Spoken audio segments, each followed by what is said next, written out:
존경하는 국민 여러분, 저는 오늘 비상계엄에 관한 입장을 밝히기 위해 이 자리에 섰습니다. 지금 야당은 비상계엄 선포가 내란죄에 해당한다며 광란의 칼춤을 추고 있습니다. 정말 그렇습니까? 과연 지금 대한민국에서 국정마비와 국헌문란을 벌이고 있는 세력이 누구입니까? 지난 2년 반 동안 거대 야당은 국민이 뽑은 대통령을 인정하지 않고 끌어내리기 위해 퇴진과 탄핵 선동을 멈추지 않았습니다. 대선 결과를 승복하지 않은 것입니다. 대선 이후부터 현재까지 무려 178회에 달하는 대통령 퇴진 탄핵 집회가 임기 초부터 열렸습니다. 대통령의 국정 운영을 마비시키기 위해 우리 정부 출범 이후부터 지금까지 수십 명의 정부 공직자 탄핵을 추진했습니다. 탄핵된 공직자들은 아무 잘못이 없어도 소추부터 판결 선고시까지 장기간 직무가 정지됩니다. 탄핵이 발의되고 소추가 이루어지기 전 많은 공직자들이 자진 사퇴하기도 하였습니다. 탄핵 남발로 국정을 마비시켜 온 것입니다. 장관, 방통위원장 등을 비롯하여 자신들의 비위를 조사한 감사원장과 검사들을 탄핵하고 판사들을 겁박하는 지경에 이르렀습니다. 자신들의 비위를 덮기 위한 방탄 탄핵이고 공직기관과 법질서를 완전히 무너뜨리는 것입니다. 뿐만 아니라 위헌적 특검 법안을 27번이나 발의하면서 정치 선동 공세를 가해왔습니다. 급기야는 범죄자가 스스로 자기에게 면죄부를 주는 셀프 방탄 입법까지 밀어붙이고 있습니다.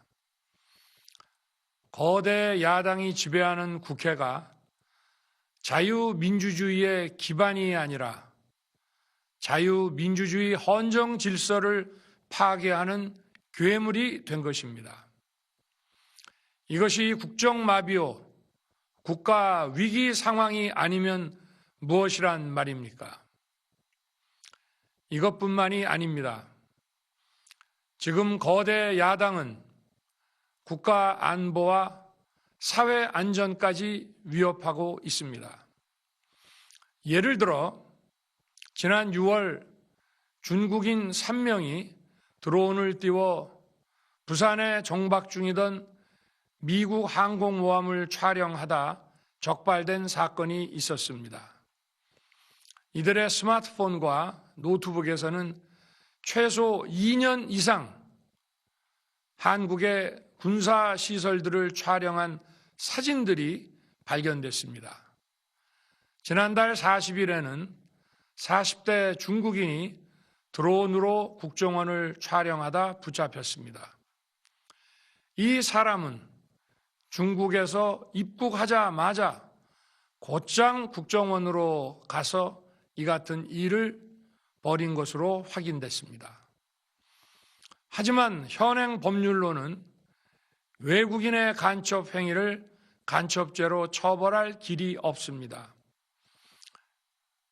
이러한 상황을 막기 위해 형법의 간첩죄 조항을 수정하려 하였지만 거대 야당이 완강히 가로막고 있습니다. 지난 정권 당시 국정원의 대공수사권을 박탈한 것도 모자라서 국가보안법 폐지도 시도하고 있습니다. 국가 안보를 위협하는 간첩을 잡지 말라는 것 아닙니까?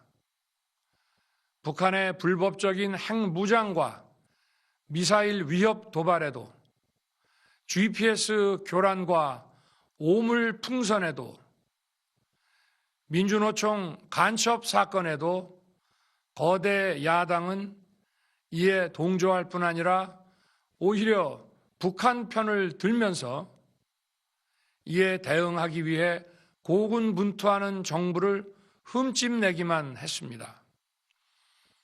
북한의 불법 핵 개발에 따른 UN 대북 제재도 먼저 풀어야 한다고 주장합니다.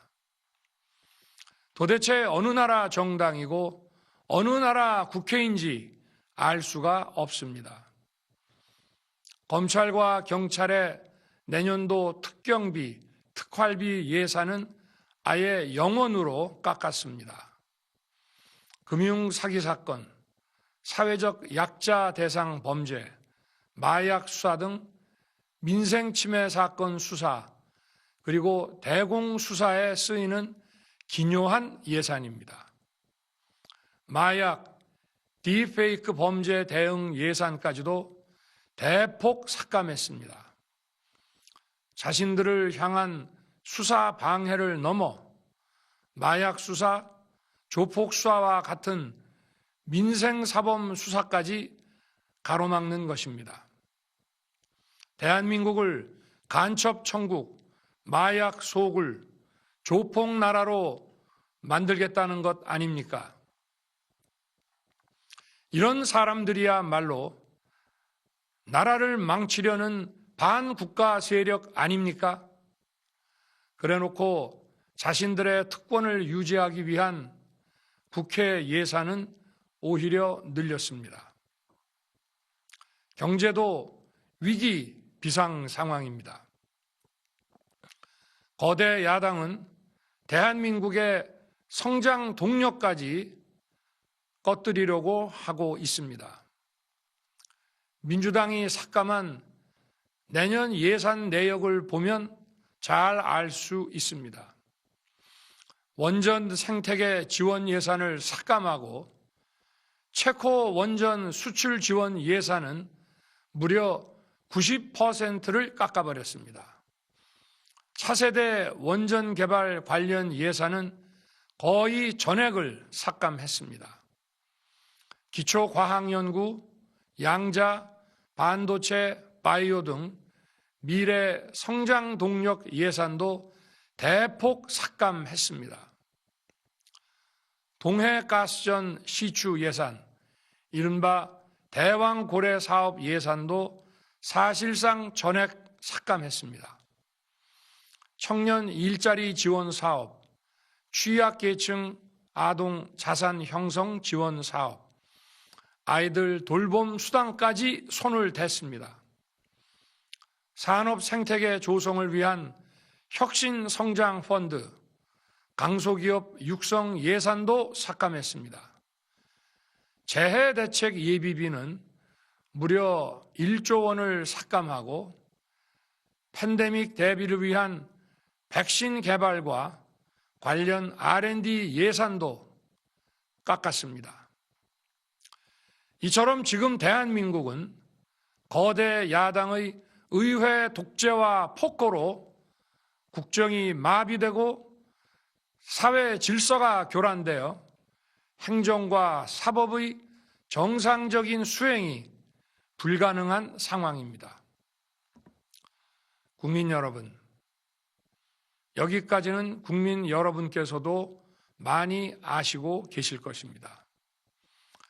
하지만 제가 비상계엄이라는 엄중한 결단을 내리기까지 그동안 직접 차마 밝히지 못했던 더 심각한 일들이 많이 있습니다. 작년 하반기 선거관리위원회를 비롯한 헌법기관들과 정부기관에 대해 북한의 해킹 공격이 있었습니다. 국가정보원이 이를 발견하고 정보 유출과 전산 시스템 안전성을 점검하고자 했습니다. 다른 모든 기관들은 자신들의 참관하에 국정원이 점검하는 것에 동의하여 시스템 점검이 진행되었습니다. 그러나 선거관리위원회는 헌법기관임을 내세우며 완강히 거부하였습니다. 그러다가 선관위의 대규모 채용 부정 사건이 터져 감사와 수사를 받게 되자 국정원의 점검을 받겠다고 한 발 물러섰습니다. 그렇지만 전체 시스템 장비의 아주 일부분만 점검에 응하였고 나머지는 불응했습니다. 시스템 장비 일부분만 점검했지만 상황은 심각했습니다. 국정원 직원이 해커로서 해킹을 시도하자 얼마든지 데이터 조작이 가능하였고 방화벽도 사실상 없는 것이나 마찬가지였습니다. 비밀번호도 아주 단순하여 1, 2, 3, 4, 5 같은 식이었습니다. 시스템 보안관리 회사도 아주 작은 규모의 전문성이 매우 부족한 회사였습니다. 저는 당시 대통령으로서 국정원의 보고를 받고 충격에 빠졌습니다. 민주주의의 핵심인 선거를 관리하는 전산 시스템이 이렇게 엉터리인데 어떻게 국민들이 선거 결과를 신뢰할 수 있겠습니까? 선관위도 국정원의 보안 점검 과정에 입회하여 지켜보았지만 자신들이 직접 데이터를 조작한 일이 없다는 변명만 되풀이할 뿐이었습니다. 선관위는 헌법기관이고 사법부 관계자들이 위원으로 있어 영장에 의한 압수수색이나 강제 수사가 사실상 불가능합니다. 스스로 협조하지 않으면 진상규명이 불가능합니다. 지난 24년 4월 총선을 앞두고도 문제 있는 부분에 대한 개선을 요구했지만 제대로 개선되었는지는 알 수 없습니다. 그래서 저는 이번에 국방장관에게 선관위 전산 시스템을 점검하도록 지시한 것입니다. 최근 거대 야당 민주당이 자신들의 비리를 수사하고 감사하는 서울중앙지검장과 검사들, 헌법기관인 감사원장을 탄핵하겠다고 하였을 때 저는 이제 더 이상은 그냥 지켜볼 수만 없다고 판단했습니다. 뭐라도 해야 되겠다고 생각했습니다. 이들은 이제 곧 사법부에도 탄핵의 칼을 들이댈 것이 분명했습니다. 저는 비상계엄령 발동을 생각하게 되었습니다. 거대 야당이 헌법상 권한을 남용하여 위헌적 조치들을 계속 반복했지만 저는 헌법의 틀 내에서 대통령의 권한을 행사하기로 했습니다. 현재의 망국적 국정마비 상황을 사회 교란으로 인한 행정사법의 국가기능 붕괴 상태로 판단하여 계엄령을 발동하되 그 목적은 국민들에게 거대 야당의 반국가적 폐악을 알려 이를 멈추도록 경고하는 것이었습니다. 그럼으로써 자유민주주의 헌정 질서의 붕괴를 막고 국가 기능을 정상화하고자 하였습니다. 사실 12월 4일 계엄 해제 이후 민주당에서 감사원장과 서울중앙지검장 등에 대한 탄핵안을 보류하겠다고 발표하여 짧은 시간의 계엄을 통한 메시지가 일정 부분 효과가 있었다고 생각했습니다. 그러나 이틀 후 보류하겠다던 탄핵 소추를 그냥 해버렸습니다. 비상계엄의 명분을 없애겠다는 뜻이었습니다. 애당초 저는 국방장관에게 과거의 계엄과는 달리 계엄의 형식을 빌려 작금의 위기 상황을 국민들께 알리고 호소하는 비상조치를 하겠다고 했습니다. 그래서 질서 유지에 필요한 소수의 병력만 투입하고 실무장은 하지 말고 국회의 계엄 해제 의결이 있으면 바로 병력을 철수시킬 것이라고 했습니다. 실제로 국회의 계엄 해제 의결이 있자 국방부 청사에 있던 국방장관을 제 사무실로 오게 하여 즉각적인 병력 철수를 지시하였습니다. 제가 대통령으로서 발령한 이번 비상조치는 대한민국의 헌정 질서와 국헌을 망가뜨리려는 것이 아니라 국민들에게 망국의 위기 상황을 알려드려 헌정 질서와 국헌을 지키고 회복하기 위한 것입니다. 소규모이지만 병력을 국회에 투입한 이유도 거대 야당의 망국적 행태를 상징적으로 알리고 계엄 선포 방송을 본 국회 관계자와 시민들이 대거 몰릴 것을 대비하여 질서 유지를 하기 위한 것이지 국회를 해산시키거나 기능을 마비시키려는 것이 아님은 자명합니다. 300명 미만의 실무장하지 않은 병력으로 그 넓디 넓은 국회 공간을 상당 기간 장악할 수 없는 것입니다. 과거와 같은 계엄을 하려면 수만 명의 병력이 필요하고 광범위한 사전 논의와 준비가 필요하지만 저는 국방장관에게 계엄령 발령 담화 방송으로 국민들께 알린 이후에 병력을 이동시키라고 지시했습니다.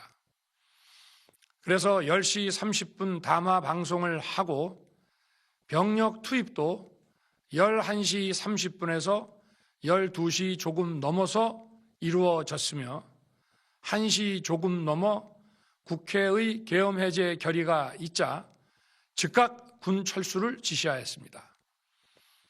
결국 병력이 투입된 시간은 한두 시간 정도에 불과합니다. 만일 국회 기능을 마비시키려 했다면 평일이 아닌 주말을 기해서 계엄을 발동했을 것입니다.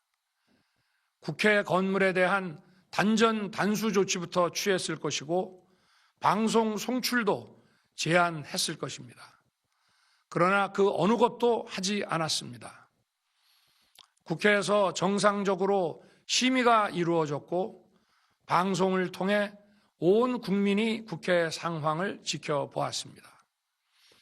자유민주 헌정 질서를 회복하고 수호하기 위해 국민들께 망국적 상황을 호소하는 불가피한 비상조치를 했지만 사상자가 발생하지 않도록 안전사고 방지에 만전을 기하도록 하였고 사병이 아닌 부사관 이상 정예 병력만 이동시키도록 한 것입니다. 저는 이번 비상계엄을 준비하면서 오로지 국방장관하고만 논의하였고 대통령실과 내각 일부 인사에게 선포 직전 국무회의에서 알렸습니다.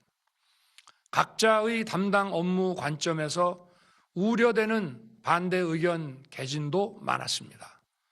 저는 국정 전반을 보는 대통령의 입장에서 현 상황에서 이런 조치가 불가피하다고 설명했습니다. 군 관계자들은 모두 대통령의 비상계엄 발표 이후 병력 이동 지시를 따른 것이니만큼 이들에게는 전혀 잘못이 없습니다. 그리고 분명히 말씀드리지만 저는 국회 관계자의 국회 출입을 막지 않도록 하였고, 그래서 국회의원과 엄청나게 많은 인파가 국회 마당과 본관, 본회의장으로 들어갔고 계엄해제 안건 심의도 진행된 것입니다. 그런데도 어떻게든 내란죄를 만들어 대통령을 끌어내리기 위해 수많은 허위 선동을 만들어내고 있습니다. 도대체 2시간짜리 내란이라는 것이 있습니까? 질서 유지를 위해 소수의 병력을 잠시 투입한 것이 폭동이란 말입니까? 거대 야당이 거짓 선동으로 탄핵을 서두르는 이유가 무엇이겠습니까? 단 하나입니다. 거대 야당 대표의 유죄 선고가 임박하자 대통령의 탄핵을 통해 이를 회피하고 조기 대선을 치르려는 것입니다. 국가 시스템을 무너뜨려서라도 자신의 범죄를 덮고 국정을 장악하려는 것입니다. 이야말로 국헌문란 행위 아닙니까? 저를 탄핵하든 수사하든 저는 이에 당당히 맞설 것입니다. 저는 이번 계엄 선포와 관련해서 법적, 정치적 책임 문제를 회피하지 않겠다고 이미 말씀드린 바 있습니다. 저는 대통령 취임 이후 지금까지 단 한순간도 개인적인 인기나 대통령 임기, 자리 보존에 연연해 온 적이 없습니다. 자리 보존 생각만 있었다면 국헌문란 세력과 구태여 맞서 싸울 일도 없었고 이번과 같이 비상계엄을 선포하는 일은 더더욱 없었을 것입니다. 5년 임기 자리 지키기에만 매달려 국가와 국민을 외면할 수 없었습니다. 저를 뽑아주신 국민의 뜻을 저버릴 수 없었습니다.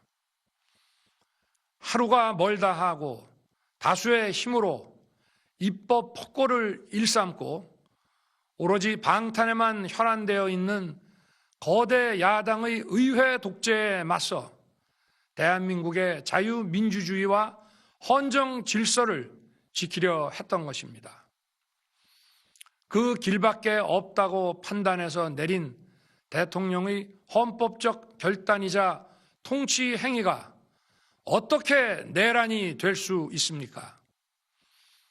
대통령의 비상계엄 선포권 행사는 사명권 행사, 외교권 행사와 같은 사법심사의 대상이 되지 않는 통치 행위입니다.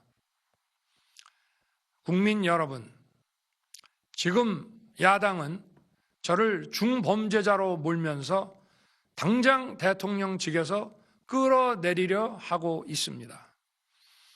만일 망국적 국헌문란 세력이 이 나라를 지배한다면 어떤 일이 벌어지겠습니까?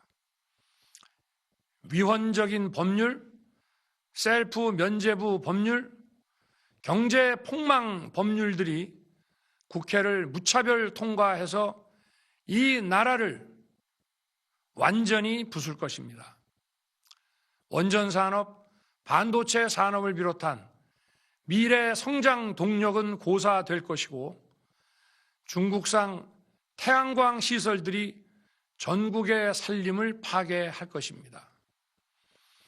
우리 안보와 경제의 기반인 한미 동맹, 한미일 공조는 또다시 무너질 것입니다. 북한은 핵과 미사일을 고도화하여 우리의 삶을 더 심각하게 위협할 것입니다.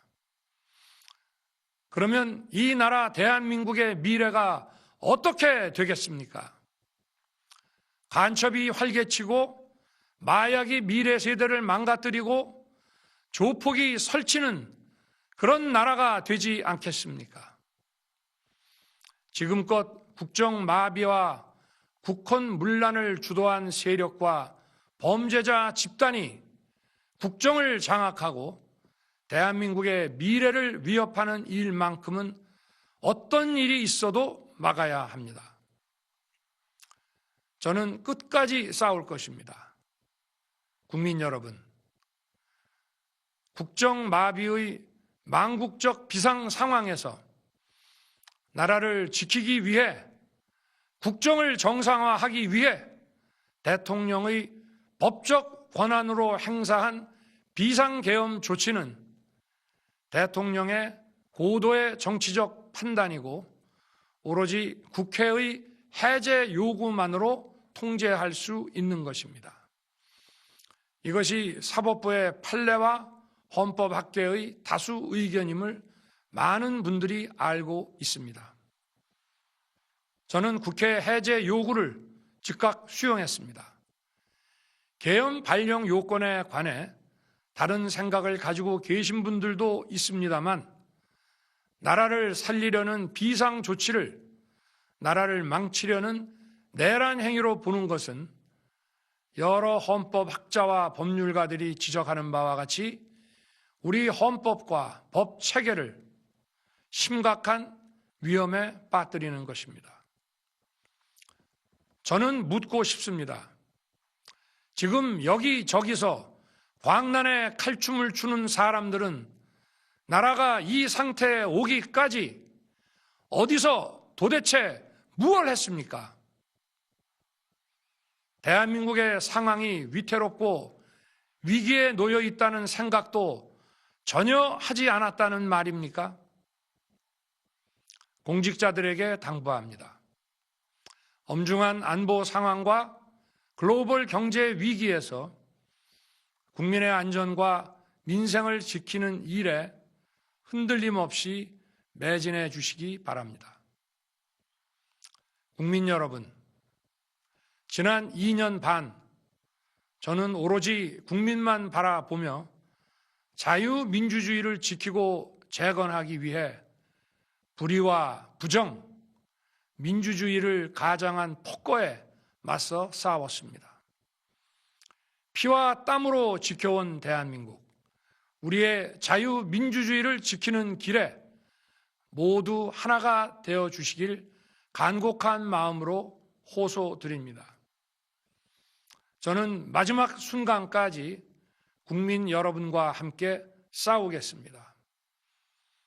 짧은 시간이지만 이번 계엄으로 놀라고 불안하셨을 국민 여러분께 다시 한번 사과드립니다. 국민 여러분에 대한 저의 뜨거운 충정만큼은 믿어 주십시오. 감사합니다.